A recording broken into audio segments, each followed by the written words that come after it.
Hello, my fellow patriots. The House Intelligence Committee is mulling ways to stop an infodemic. Is this really a task we want the government to tackle? No. Especially not the House, which is full of Democrats who just purely want to stop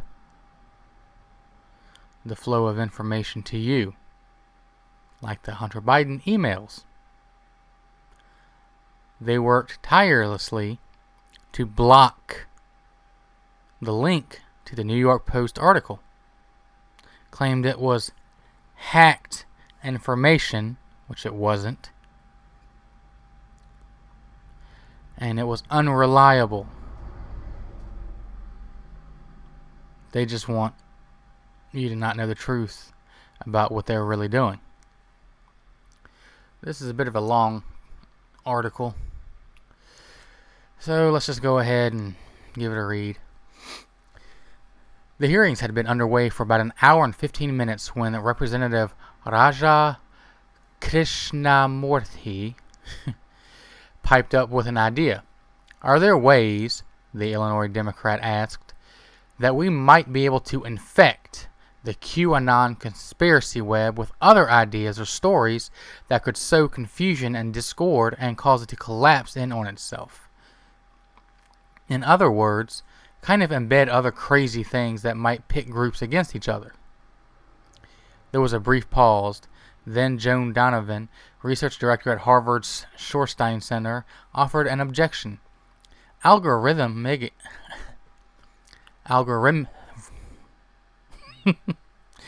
It's early in the morning.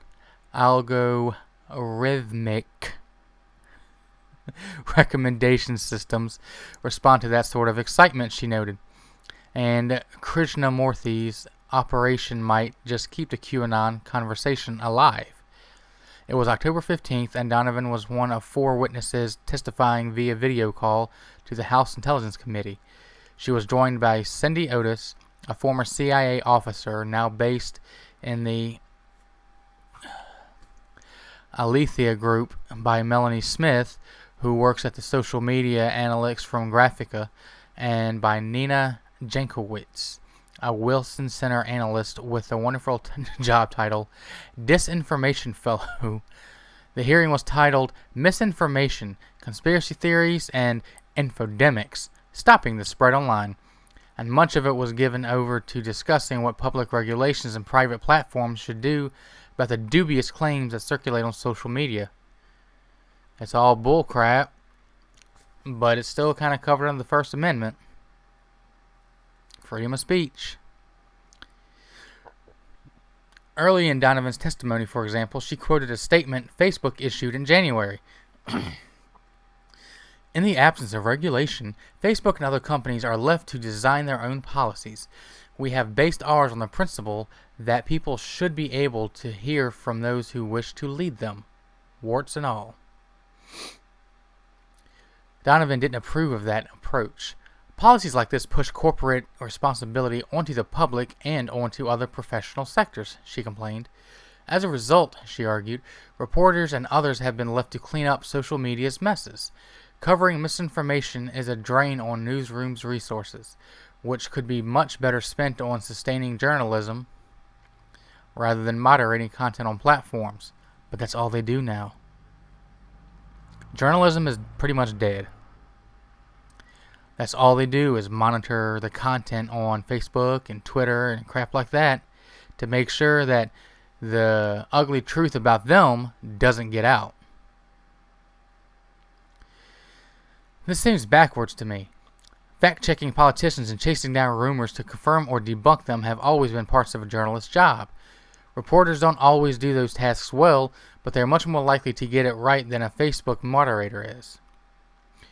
In my dream world, communicating on social media would typically be as unhindered as communicating on email, and moderators' scarce attention would be reserved for genuinely abusive behavior, such as violent threats, organized harassment, and commercial fraud. But that's my view. The mood at the hearing was much more enthusiastic about centralized control of information. in part because so many people speaking there seem convinced that we're in an unprecedented crisis. Otis claimed that we live in the biggest period of false information in history, which is coming from the Democrats. Jankowicz suggested that the degradation of our information ecosystem is dismantling democracy.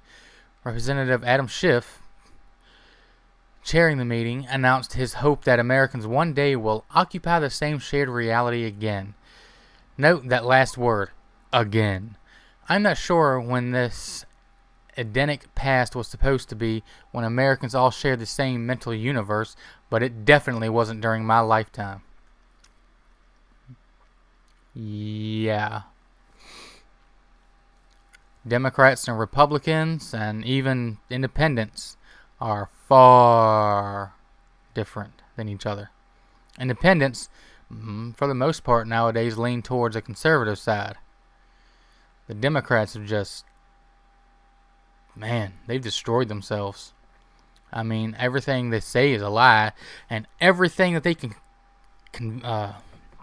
accuse the Republicans of, they've done themselves. Trump colluded with Russia. No, that was Hillary. Oh, Trump did this, Trump did that. No, that was Democrats.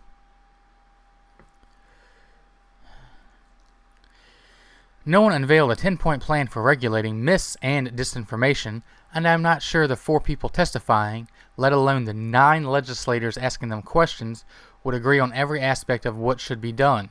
Smith, to her credit, noted that trying to contain a conspiracist community ran the risk of compromising essential freedoms. But we did get some hints about potential policies, and I don't just mean Krishnamurthy's COINTELPRO on shrooms plan to subvert QAnon by making it even crazier. Notably, both Donovan and Jankowicz said that they like officials to create a new government agency. Donovan said this bureau could evaluate what misinformation's actual impact is on other sectors and on our information economies, and then come up with recommendations. Jankowicz went further, suggesting the agency could either create a new set of rules or see if the rules that platforms created for themselves are being enforced fairly. Donovan also offered a comparison to the regulation of tobacco, saying that legislation about smoking had to move beyond the rationale that it was an individual choice and accept that secondhand smoke had public health effects. There just might be some constitutional problems with treating conspiracy theories like secondhand smoke. The afternoon's one voice of skepticism was Representative Jim Himes, a Connecticut Democrat. All the legislators present were Democrats, go figure. The committee's Republicans opted not to show up. Pointless.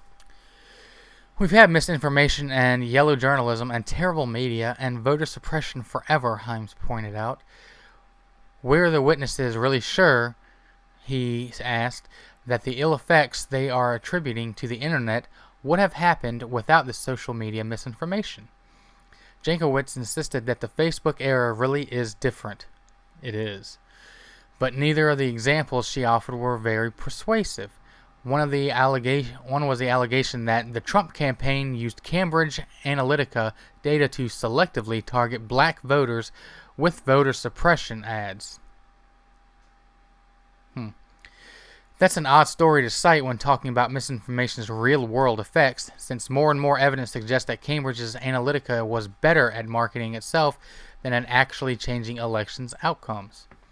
Jankowicz's other example was the band of militiamen charged with plotting to kidnap Michigan Governor Gretchen Whitmer. Social media, she said, both played a huge role in allowing that group to organize and seeded the misinformation and led them to organize. But paramilitary cells were hatching violent plans long before Facebook existed, and the FBI has said that it was through social media that it learned of the Michigan plotters' discussions in the first place. So did these platforms nurture a conspiracy that wouldn't otherwise have existed, or did they undermine a conspiracy that otherwise might have gone farther? And was that alleged plot really seeded by misinformation? These guys may have well believed some false rumors about COVID That are plenty of those floating around, as there always are during an epidemic, but I suspect their resentment of Whitmer's corona restrictions are rooted more in a different set of opinions than a different set of facts. Himes was also the one member of the committee to raise the subject of civil liberties. Maybe it was growing up in Latin America in the 1970s, the congressman said, but I had a pretty up-close and personal experience with governments that fought misinformation. This background, he continued, made him violently allergic to getting the government involved in the information management business. And it also made him wary of pressuring private companies into doing the government's dirty work for it. We understand that we shouldn't be in the business of fighting misinformation. That's probably inconsistent with the First Amendment, he said. So what do? We ask that it be outsourced to people that we otherwise are pretty critical of, like Mark Zuckerberg and Jack Dorsey. We say, you do it, which strikes me as a pretty lame way to address that may or may not be a problem.